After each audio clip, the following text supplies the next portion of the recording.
Hi guys, welcome back to my YouTube channel. මගේ channel එකට අලුතින් එකතු වුණු අය මුලින්ම මම සාදරයෙන් පිළිගන්නවා. ඒ වගේම මේ වීඩියෝ එක බලන හැමෝටම ආදරයෙන් ආරාධනා කරනවා මගේ YouTube channel එක subscribe කරලා මාත් එක්ක දිගටම එකතු වෙලා ඉන්න කියලා. මම මේ යන්නේ නම් මගේ නැති වෙච්ච රියදුරු ගමන් බලපත්‍රය ආයෙම හදාගන්න.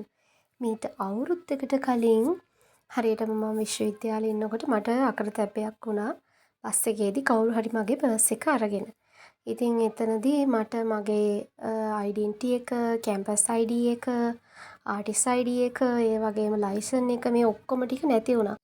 මම මේ කරපු වැඩේ නම් ඔයාලා කවදාවත් කරන්න එපා. කවමදාවත් ඔයාගේ හැම අත්‍යවශ්‍ය වෙන ලියකියවිලි දේවල් එකම තැනක තියලා තියන්න එපා. නැති වුණොත් ඔක්කොම ටික නැති වෙනවා. ඉතින් මම මේ ගියේ කළුතර දිස්ත්‍රික් ලේකම් කාර්යාලයට මගේ නැති වුණ ඩ්‍රයිවිං ලයිසන් එක හදාගන්න. ඒ ගිහිල්ලා මට හිතුවටත් වඩා ඉක්මනට ඒ වැඩ ටික කරගන්න පුළුවන් වෙන නිසා වෙලාව තිබුණ නිසා මම කළුතර බෝධීන් වහන්සේ වැඳ නමස්කාර කරන්න අමතක කරේ නෑ. ඉතින් සුදු නෙළුම් මල් මිටක් අරගෙන මම ගියා කළුතර බෝධීන් වහන්සේ වඳින්න.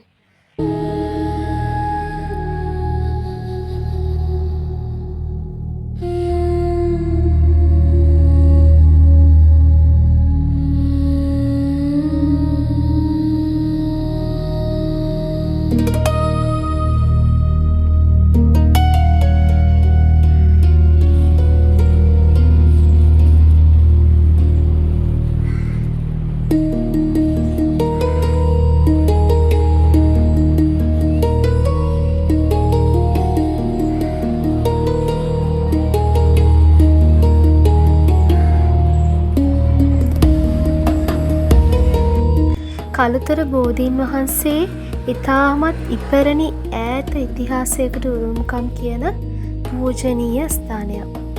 මම අහලා තියෙන විදියට, දන්න විදියට මේක අපේ අනුරාධපුරයේ වැඩ සිටින ජයශ්‍රී මහ බෝධීන් වහන්සේගෙන් පැන නැගුණු දෙතිස් පළරුක බෝධීන් වහන්සේ නමක් කියලා මහ බෝධි වංශයේ සඳහන් වෙනවා කියලා මම පොත්පත්වල දැකලා තියෙනවා.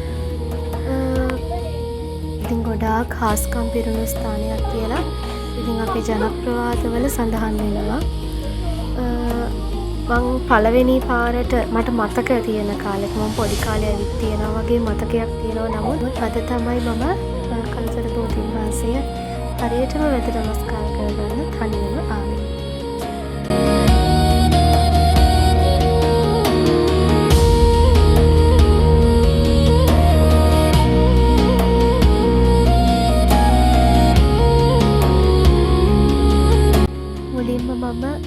බෝධීන් වහන්සේට මල් පහන් සුවඳ දුම් පූජා කළා. එතන වාඩි වෙලා ගත කියලා වඳින්නේ නැතුව මම ඊට පස්සේ චෛත්‍ය රාජන් වහන්සේ ළඟට ගියා.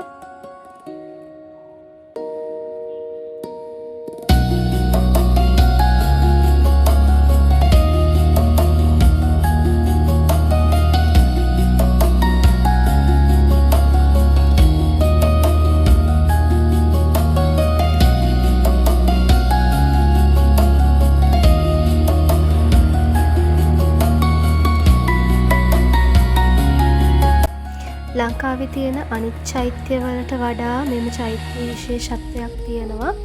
ඒක තමයි අපිට චෛත්‍ය කුහරයට, ඒ කියන්නේ චෛත්‍ය ඇතුළට අපිට යන්න පුළුවන්, ගමන් කරන්න පුළුවන්. ඒ වගේම මේ චෛත්‍යයේ උස අඩි 185ක් විතර වෙනවලු. ඒ චෛත්‍යයේ විශ්කම්භය අඩි 95.4ක් විතර වෙනවලු. ඉතින් සඳකඩ පහන ඒ වගේම චෛත්‍ය තවත් විශේෂත්වයක් තමයි චෛත්‍ය ඇතුළෙත් කුඩා චෛත්‍යයක් හදලා තියෙනවා. ඒ වගේම සමාධි සුවයෙන් වැඩ සිටින පුදු පිළිම 4ක් සහ මල්ලාසන 4ක් එහි නිමවලා තියෙනවා දැක්කමම. ඒ වගේම තවත් දෙයක් තමයි අපේ 550 ජාතක කතාවල එන චිත්‍ර කිහිපයක් චිත්‍රණය කරලා තිබුණා චෛත්‍යයේ ඇතුල් ගර්භයේ. මම හිතන්නේ චිත්‍ර 75ක් විතර තිබුණා. ඊළඟට මේකට ඇතුල් වෙන්න දොරටු 3ක් තිබුණා. සඳකඩ පහන. ඔන්න ඔය වගේ විශේෂත්වයක් ගෙන දෙන දේවල් කොටක් චෛත්‍ය අවට මට දැක ගන්න ලැබුණා. ඉතින් මං හරි ආසාවෙන් තමයි එතන ටිකක් වෙලා වාඩි වෙලා හිත සැහැල්ලු කරගෙන ඒ දේවල් බල මං එතන කාලය ගත කරා. එතන චූටි සද්දයක් ඇහුණත් ඕංකාර දෙනවා.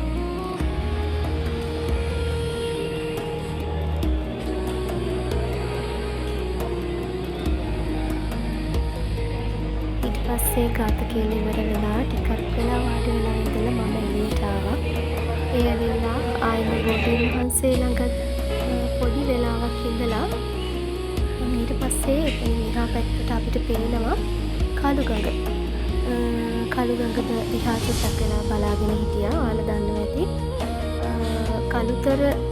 කළුතරින් තමයි කළුගඟ හොඳට වැටෙන්නේ. ඔය ඈතින් පේන්නේ බුදු පිළිම වහන්සේ නම. චුට්ටක් වෙලා ඉතින් මං අහස දිහා මේ ස්වභාව ධර්මයේ දිහා චුට්ටක් වෙලා බලාගෙන ඉඳලා ආවා. ඉතින් ඔයාලා දන්නවා ඇති මේ පූජනීය ස්ථානය ගොඩාක් ඈත ඉතිහාසයක් තියෙනවා කියලා මං කියවනේ ඉස්සර අපේ රට යටත් විජිතයක් වෙලා තියෙන කාලේ ඒගොල්ලෝ මෙතන දේවස්ථානයක් හදලා තියෙනවා. ඒ කාලෙදී අපේ ලංකාවේ මිනිස්සුන්ට මෙතනට වන්දනාමාන කරන්න එන්න බැරි වෙලා තියෙනවා. පස්සේ නැවත අපේ රට නිදහස් රාජ්‍යයක් වුණාට පස්සේ මෙතන නැවතත් පූජා භූමියක් බවට පත් වෙලා තියෙනවා. ඉතාමත් ඉපදෙනි පැරණි හාස්කම් තියෙන ස්ථානයක් බවට මේ කළුතර මහා බෝධීන් වහන්සේ වැදගත්කමක් ගන්නවා. ඉතින් මමත් ආවේ වෙන වැඩකට වුණත් මට මෙතනට ඇවිල්ලා බෝධීන් වහන්සේ ළඟට ඇවිල්ලා වැඳ නමස්කාර කරලා හිත සැහැල්ලු කරගෙන යන්න මටත් හිතුණා. ඉතින් මාත් වැඳ පුදාගෙන මගේ වැඩේ ඉවර කරගෙන ආයෙම ගෙදර ගියා.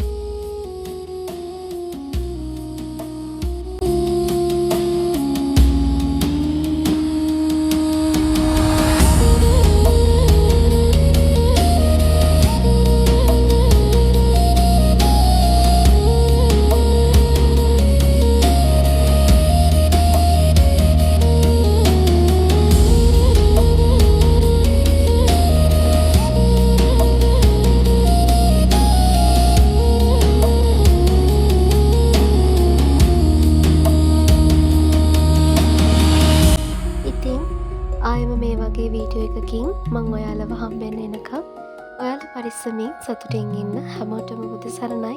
දෙවි පිහිටයි. Thank you so much මාව බැලුවට.